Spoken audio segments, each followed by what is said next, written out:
For this week's episode of The Young and the Restless, when Phyllis goes off the deep end, Jack changes his approach to Jeremy Stark, and Adam finally confides in Sharon.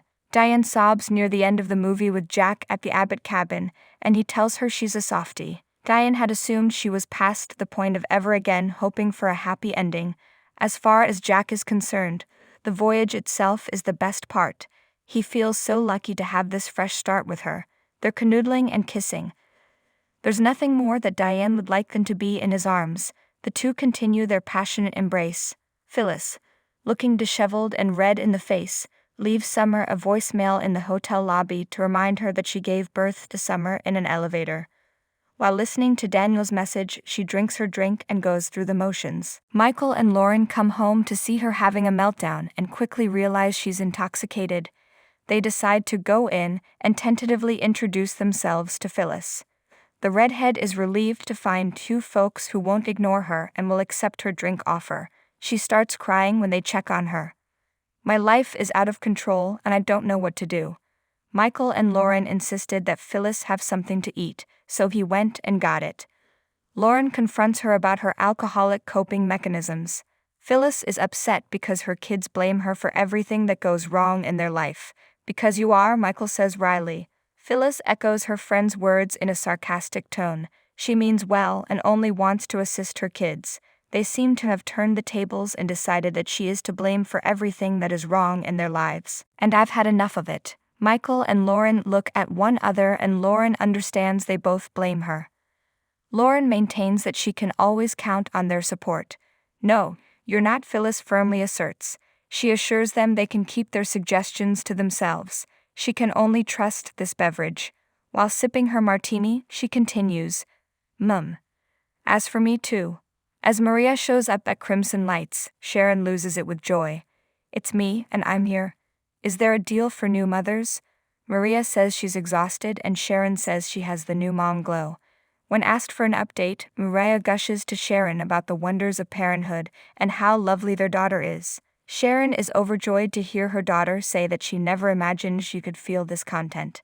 While Adam enters, Maria continues, "The act of parenting alone has altered my perspective greatly." Sharon is completely smitten by Maria's baby pictures. The redhead is anxious to return to Tessa and the newborn. When Sharon looks over, Adam explains that he didn't mean to interrupt. He extends his best wishes to Mariah and tells her that having a kid is the greatest joy imaginable. Adam beams at the images of the babies as Mariah continues to talk about her transition into parenthood. She is fortunate to have both her and Tessa, Adam tells her.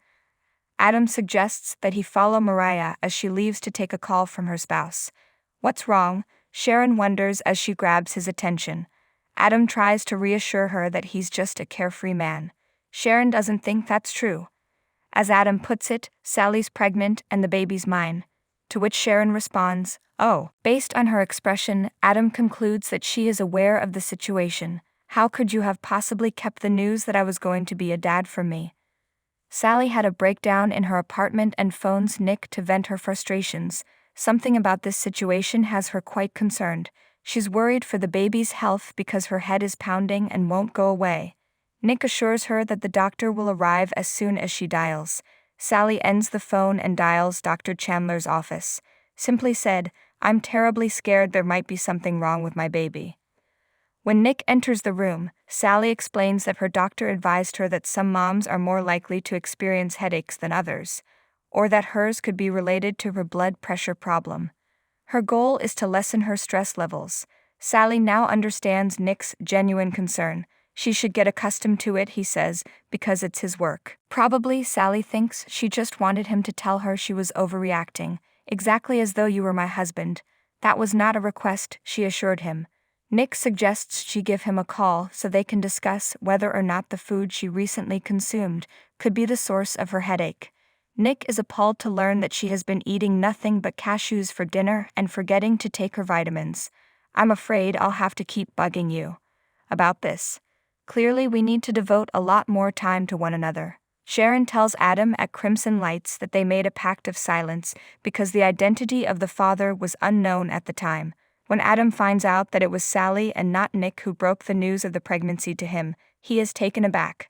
Sharon says she was in need of direction.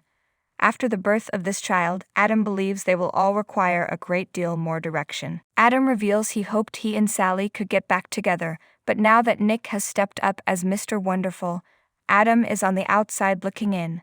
Sharon says she's sorry, but she told him the truth, which she acknowledges was difficult. Adam can't believe he's having another child. Sharon assures him he'll make an excellent father, even better than he is to Connor.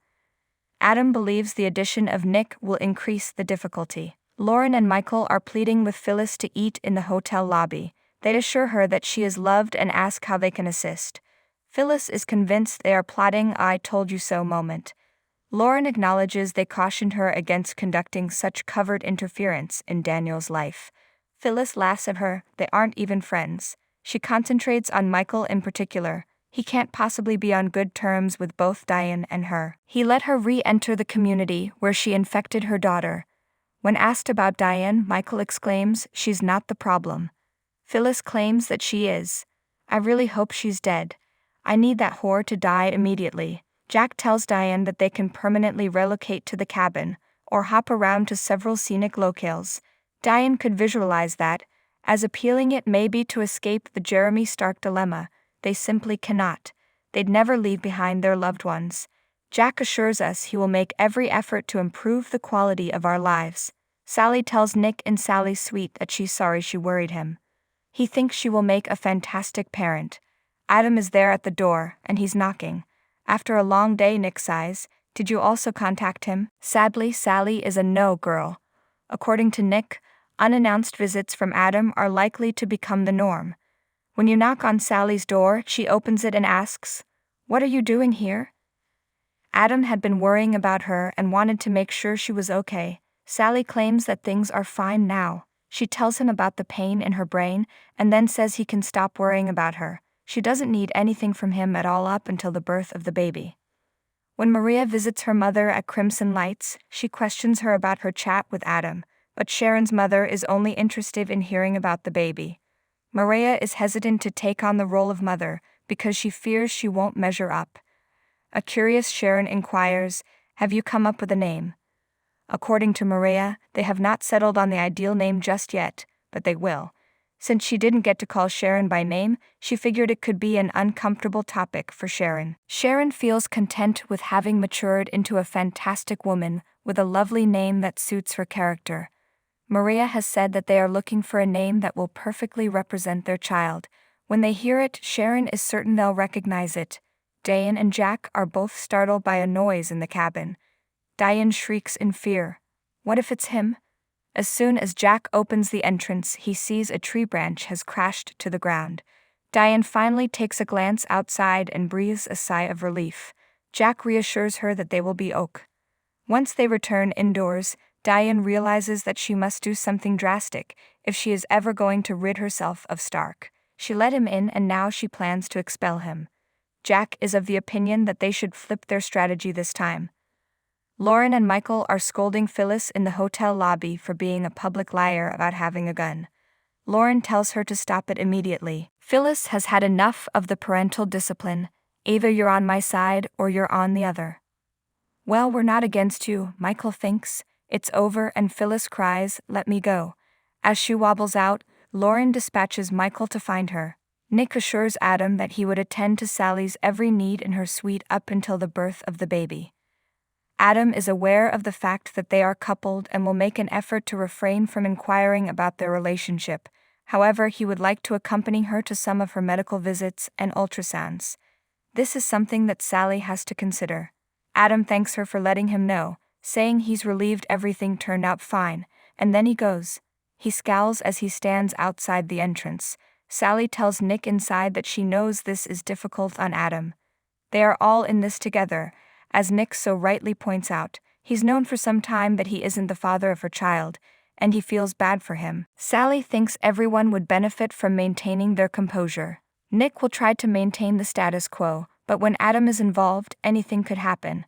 You need to exercise caution. Sally doubts that Adam would ever try to pull a fast one on her, so she turns to Nick and asks what she should be on the lookout for. Nick is aware of her soft spot for his brother and agrees that his request for involvement in the prenatal appointments is fair, but he worries that she is courting disaster by giving in to his brother's requests. Sally inquires, how so? Nick cautions him that the further he gets connected, the more challenging it will be for him to walk away. When Adam gets back to Crimson Lights, Sharon can tell exactly how he feels. She initiates conversation by inquiring as to his interest in a chat. Adam claims he is doing his best to behave decently in regards to Sally and the kid, but is unsure if he can succeed. During a discussion with Abbott, Jack suggests they ignore Jeremy Stark entirely.